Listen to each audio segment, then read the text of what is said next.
This video is dedicated to my good friend Scott, whose love of all things science fiction and art are unparalleled among all of my acquaintances. Live long and prosper, my friend.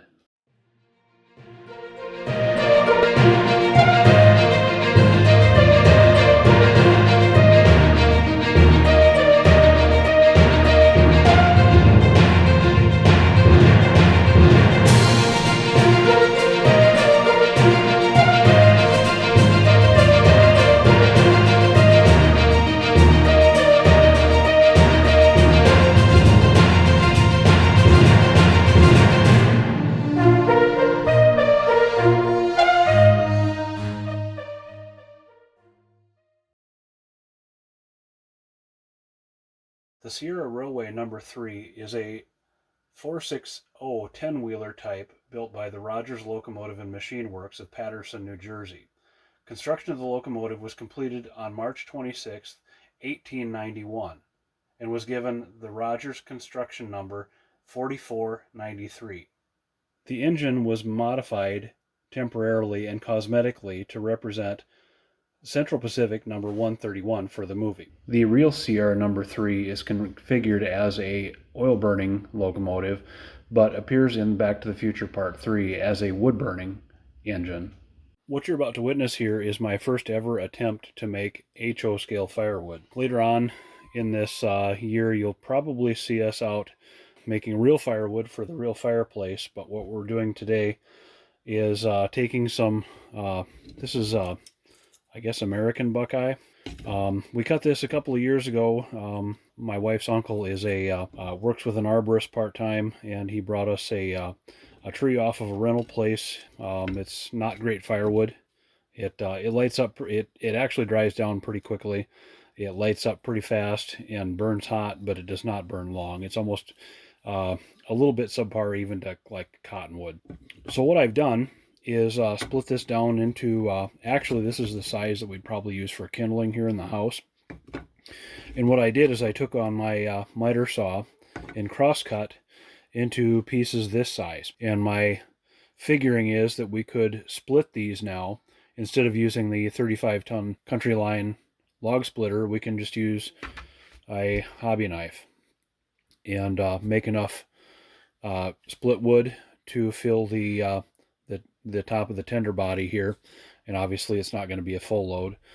This is the original wood load that was tooled with the Mantua locomotive. It's okay, but we're not going to reuse that, and since we have the top off the tender anyway, we'll go ahead and make ourselves a more authentic load.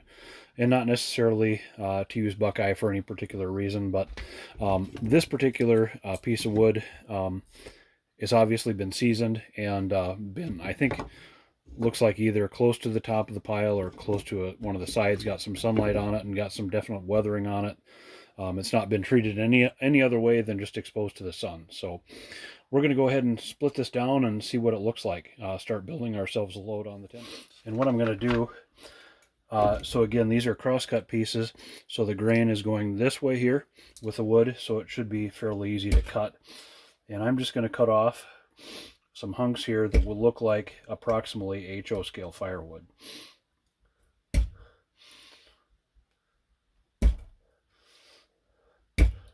And I don't know what spec was on firewood back in those days. We're going to make a mess here. I can see that already.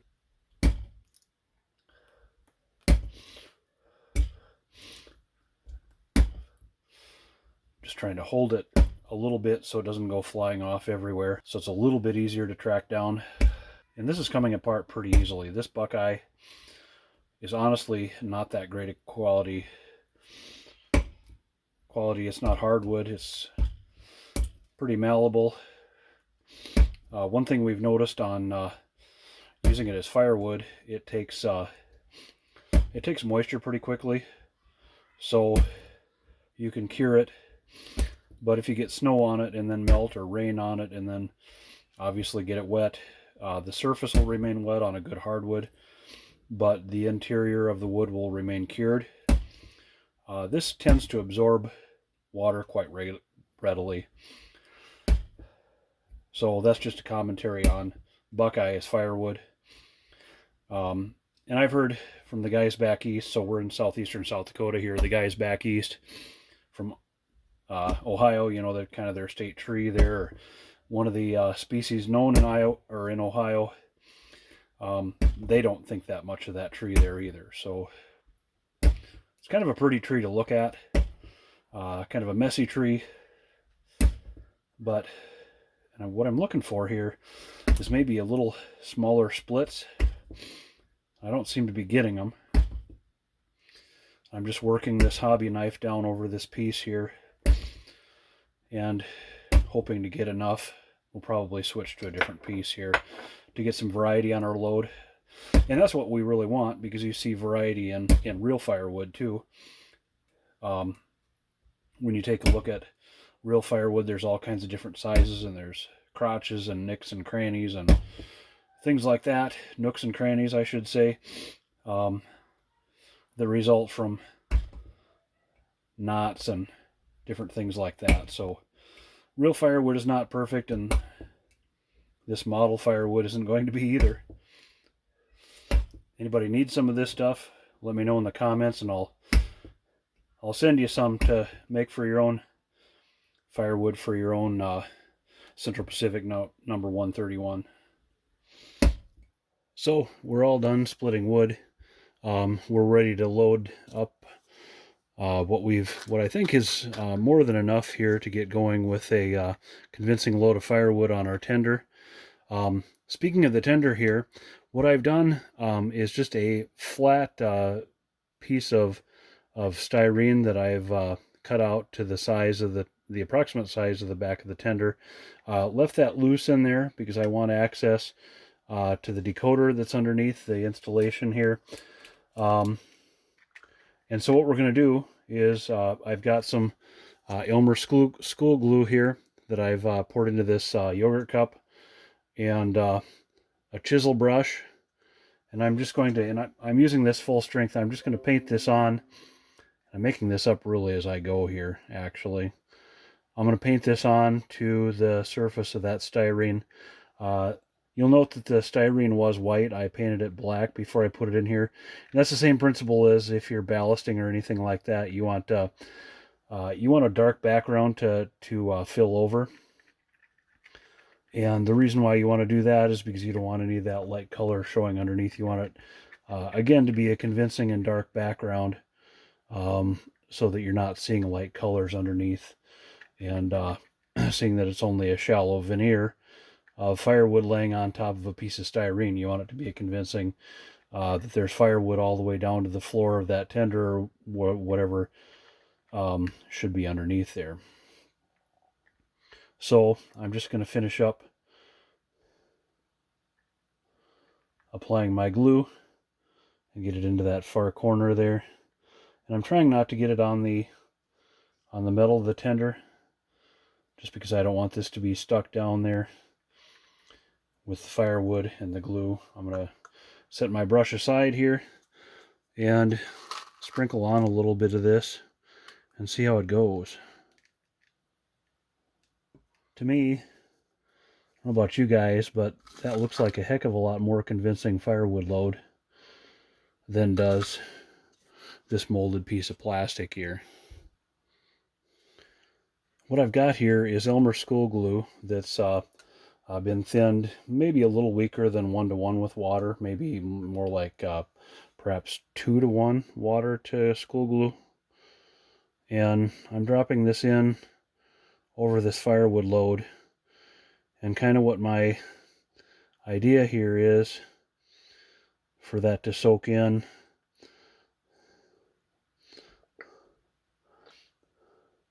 and be absorbed by the firewood and glue that stuff into place. We don't want too much water in here because there's electronics underneath there, that decoder that may or may not ever get used. Normal procedure on this would probably be, if we were ballasting here, we'd spray a bunch of wet water on with alcohol to break the surface tension of the water. But I don't want to get too messy here. Making the assumption that as school glue goes. It'll dry clear and basically colorless. I'm going to put a little bit more on the front there. Actually see if I can find a couple of pieces of wood to stick in there.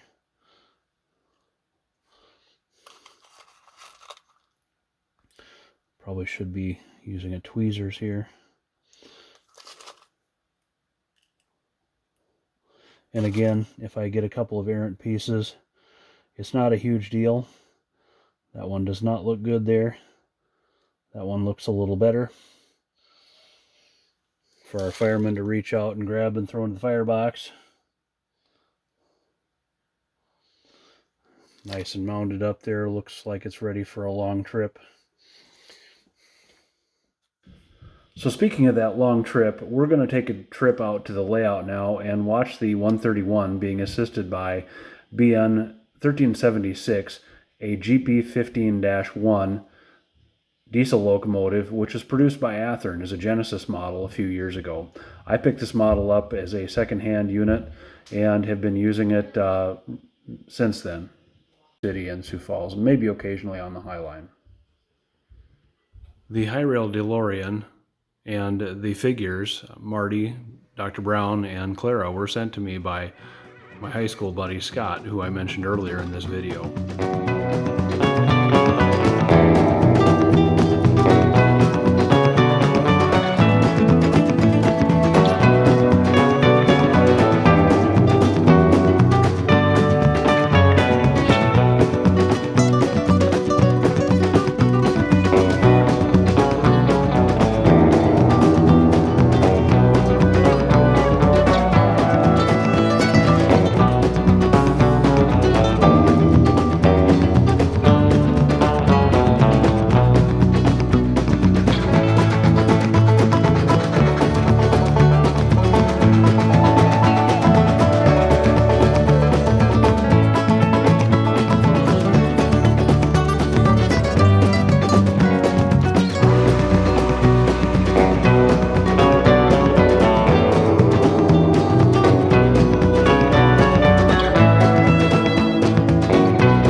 My intent with this project is kind of just a fun side project, really, which Scott really egged me on to do. But realistically, we probably will end up using this engine as maybe an excursion engine up at Hill City when the time arrives for that. But I guess time will tell. Thanks for watching. Make sure you hit that subscribe button, like, and comment. Thanks for watching. We'll see you next time.